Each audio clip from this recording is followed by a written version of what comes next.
tonight with Soft Cell. Um, Mark's going to say a few words, and he's actually said if anyone's got any questions, you can do 4 or 5 questions. I've got two ladies here. We'll have to do it old school because this is already on the spur of the moment. So stick your hand up like you're in school, and I'll pass you over to Marc Almond. Thank you very much, everybody. Well, Dave says to me he's very sorry that he can't be here tonight because he's not feeling too good today. So he's sorry that he's not here, but so it's just me again, I'm afraid. Thank you for all coming tonight, and I hope you. I don't know how many of you were at the actual show, or many of you have seen. Yeah. You're at the actual show. You're seeing. I presume everybody else is here, seeing it here for the first time. You'll see a much tidied up version. I think.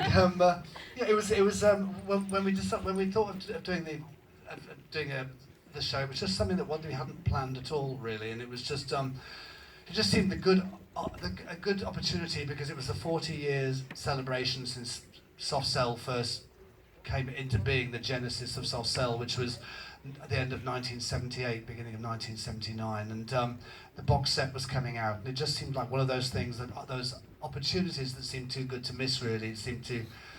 I really honestly thought even 6 months before that we were never ever going to play live again. And people asked me all the time, "Are Soft Cell ever going to do a show?" And it was always no, never, never, never. I hadn't even spoken to Dave in 17 years, so we just completely drifted apart. So it was a great opportunity to come back together and see Dave again after all this time, to kind of build to build bridges, and to do a show because we've never really been documented that much live. I mean, there was a live in Milan around 2000 from the last time that we got together.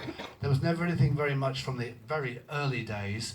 And I thought it would be nice before to go with the 40-year celebration, to make it a real celebration, and to say thank you to all the fans that have really still loyally followed us through all the years, even that we weren't together, still playing the songs, still playing the albums, still talking about the albums, and still saying, when are you going to get together again? When are you going to do a show again? So I thought let's do it one more time, Dave, for all the fans and for ourselves as well, to kind of, just because we wanted to kind of have a chance to sing a lot of those songs again, play a lot of those songs again, and it was a real thrill to do it, and it was very daunting. A lot of hard work went into it behind the scenes. On the night of the show, usually with a show with this, I mean, when you say we're going to play the O2, because the kind of venues we decided to play at went up and up and up and up and up. It was originally going to be a live thing over the internet, and then we thought, well, we'll do this place, but that place, and eventually we just said, let's do the O2. Let's just jump in and do the O2, because we haven't played together in 17 years. Enough people have been asking us. I think we haven't done a Soft Cell, done the kind of retro festivals or things like that. So there's a lot of songs that haven't been played for a long time. So it just was a great opportunity and a great experience. And when you take on something like the O2, the people at the O2 there expect you to put on a show. You can't just plonk a synthesizer and a microphone in the middle of the stage, like in the early days of a Revox tape recorder. You have to put on something great, and we had great people. We wanted to do something that would be quite high tech for now, but also would reflect some of our college past as well. So we had great people making films for us and the visuals for us, and to have a little bit of that art college spirit still, and that little bit of that kind of against the grain feeling that Soft Cell always had, and a little bit post-punk and old school as well, I think, which was like transferring the to someone like a small club into the O2, an art experience in a small club into the O2 arena, and it was usually with a show like that we would have had about 2 or 3 shows to warm it up, to kind of get over the technical problems, to know all to kind of say, well, that's not working, or this is not working, we have to do that better, this is not going to happen. But we didn't, which was straight in there after a couple of rehearsals in a small room together to do that. So we didn't even weren't sure if all the visuals were going to work on the night, if everything was going to happen. We just kept our fingers crossed and hope for the best.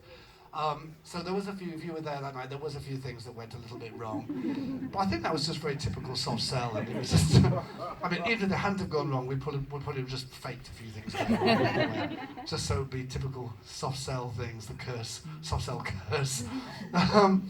So you'll probably see a tidied up version here tonight. A couple of the songs we did are not included because they just didn't turn out properly, and the sound was wrong and everything else. And so I do hope that you enjoy it, and I do hope it serves as a document for soft sell after 40 years, still alive and still doing it. And I think when we put the show together as well, it was a very hard thing because we had to please so many different soft sell fan factions. I think there were people who obviously want to see all the hits and things like that, and I think they've been satisfied a lot over the years, but we could not. We had to do, of course, all the big hits. I think people wanted to see various kind of album tracks that had been favourite album tracks, taking right back to the beginning, some dance stuff, some of the gothic sort of stuff, some of the left field, some of the more kind of darker stuff. So I think set list went back between Dave and I for months.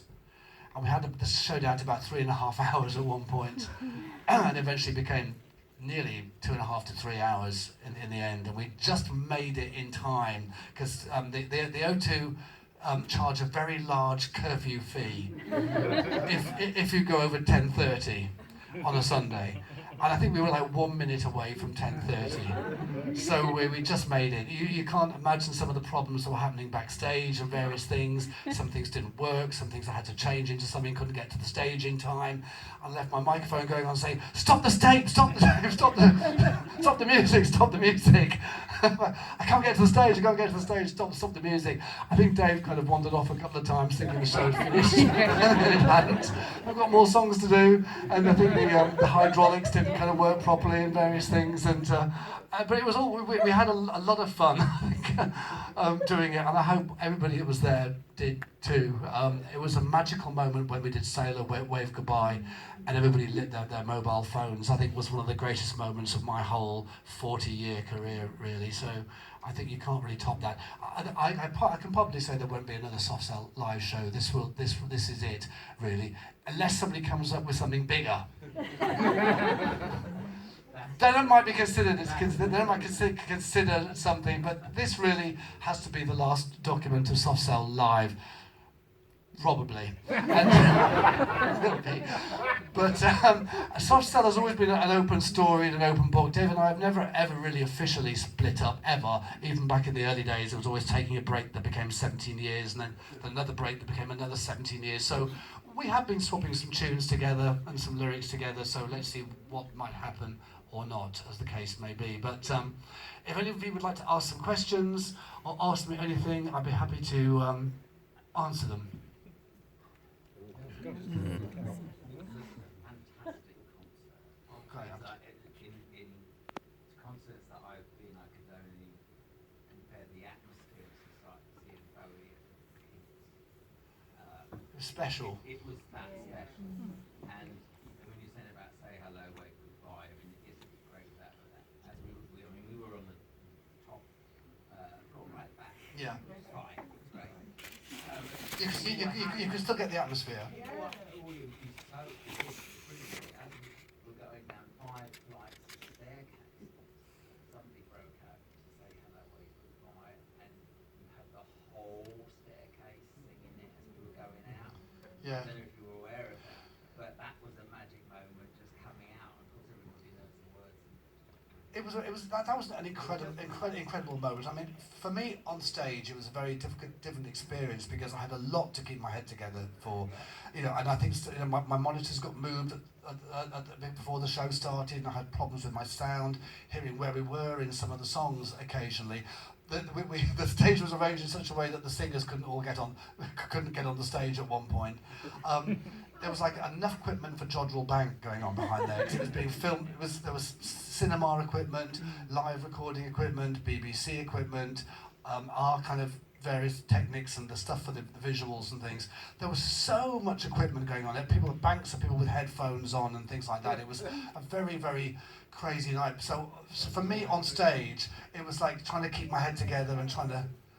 I was just going to say how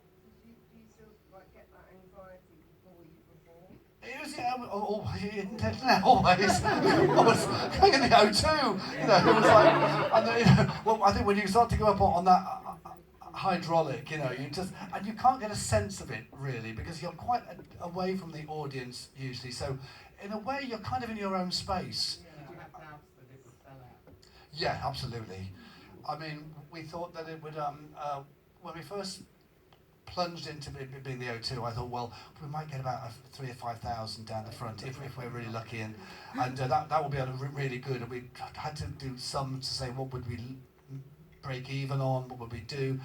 But after I'd been on Chris Evans' show, and I announced it exclusively on Chris Evans' show, it sold out in a weekend. And nobody wanted the cheap seats, so nobody wanted those. So we had to struggle to sell those. But so there was always little smatterings of the cheap seats left at the last. But I think it was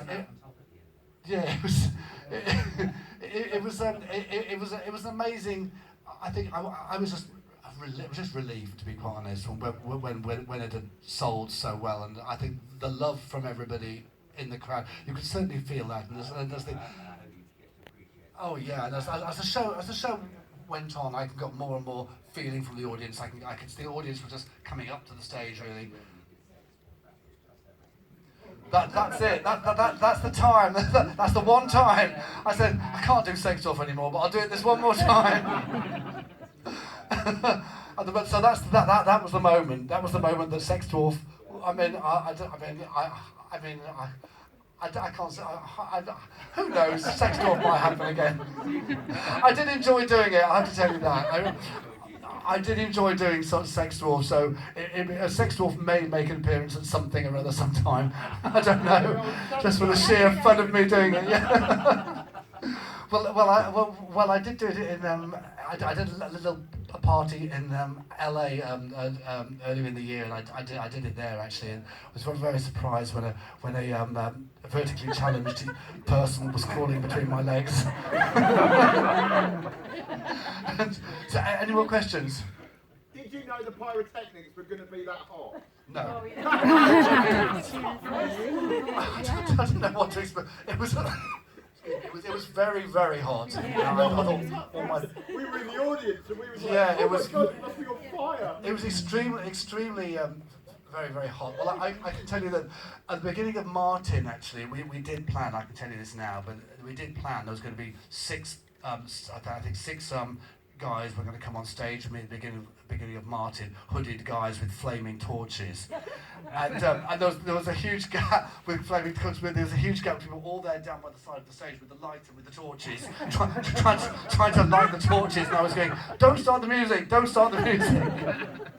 The torches didn't work, so we quickly just ran onto the stage and abandoned that whole idea. So there were a few things that didn't really happen. I didn't hear a couple of beginnings of the songs were missed off and a couple of things, but it was just part of the whole fun of the whole thing, really. Is there any more questions? Mark, when you I really enjoyed hearing the stuff from Art of Falling Apart. I mean, all of it, but you know, hearing Heat and Baby Doll and things like that, and it really took me back. I saw you put it at Hammersmith Palais whenever 30 odd years, and it just really took me straight back to being there. And I wondered what it was like for you. I get the feeling you don't necessarily look back that much at these. How was it for you coming across these old songs that you wrote so many years ago? Well, Heat's always been one of my very favourite soft cell songs, so it was great to sing that again. It's always been one of my very favourite songs that I've ever done, actually. So it was great to do that. I felt it was just really a joy to do things like Baby Doll and Heat, because I think that took it away. It would have been very easy to go on stage and just do like an hour and a half of greatest hits. It would have been a real, whatever, but I think it was really great to do those things like Baby Doll and Art of Falling Apart. And the great thing was how hard they were to sing for me now, because all a lot of the parts that Dave does, I couldn't change the key of a lot of songs. So that just didn't sound right. So I actually had to sing in that key that I did, well, it was like 40 years ago or something, 30 or 40 years ago.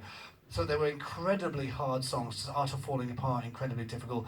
Forever the Same, and all the songs from Art of Falling Apart were great to sing, but really, really exciting. And it was great to do Martin as well, which has always been a real favourite song of mine.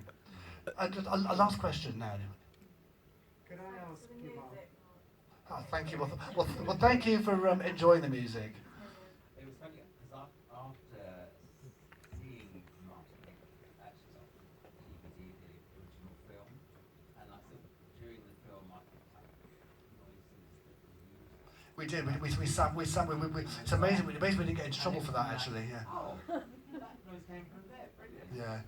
And you like the films of to go with it, yeah. The last question over here then. I just wanted to ask you about one of the things that I love about you and I've always been really impressed by is how many different Marc Almonds there are. How you can go from doing Soft Cell at the O2, then Loveless at the 100 Club, and then this weekend you'll be doing the kind of Big band blues and burlesque with a stripper. Do you have a favourite version? No, I like to be very mercurial, and I like to kind of just move and do different things. I think when I it's like it's like having a setting, and I think my voice has a distinctive sort of sound or a distinctive kind of the way I sing things. I just set it in different settings, and then but it always intrinsically try to make it my own.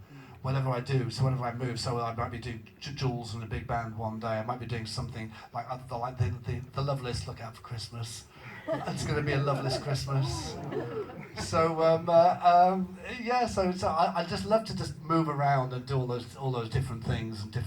But whatever it is, I like to. It's always intrinsically at the heart of it. I like to be like the heart of it. And I think that's what I got from people was watching people like David Bowie, who are always kind of very chameleon-like and doing different things. I mean, look at the way he changed over the years. I've always admired those kind of artists who always change and do different things. Never stay in one place for long.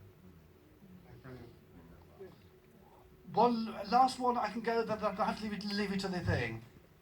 Mark, have you regretted saying that would be the last Soft Cell show? I'm just wondering. Have I? Regretted saying that would be the last Soft Cell show? No, because we really didn't want to do a tour. We didn't want to go to that. The whole thing that went wrong last time with Cult Without Beauty was that it just seemed to just diminish it. It just seemed to diminish. What started off as a great thing diminishes, and it gets and the magic goes quite quickly. I think I want it to be one big final celebration. A Soft Cell as a live entity. Anyway, offer me something bigger than the O2 or something grander than the O2. I might think about it, but it's.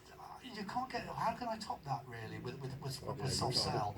I can't top it as a solo artist. I couldn't sell the O2 myself as a solo artist, but Soft Cell, no. Soft Cell is a name on its own. Whatever you want to call it, a brand name or whatever. It means so much more to so many people with memories of people growing up and things like that. So we can't top that. Would you ever think of doing the Glastonbury and doing sort of like Soft Cell? Oh, I can't answer any of that.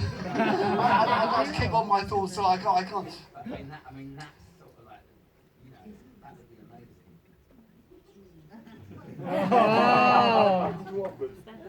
Oh yeah. Can I just say I something? don't know, really. I can't. It's something I just want to think about. Just say it.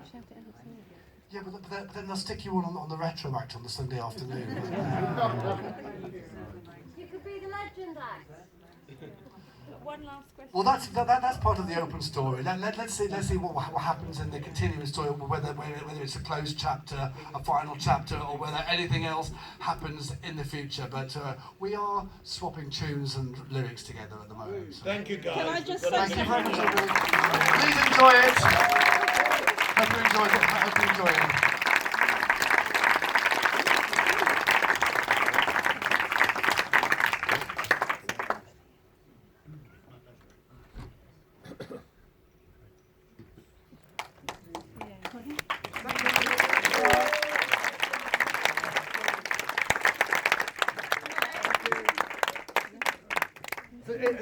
It's a lovely Christmas. Great.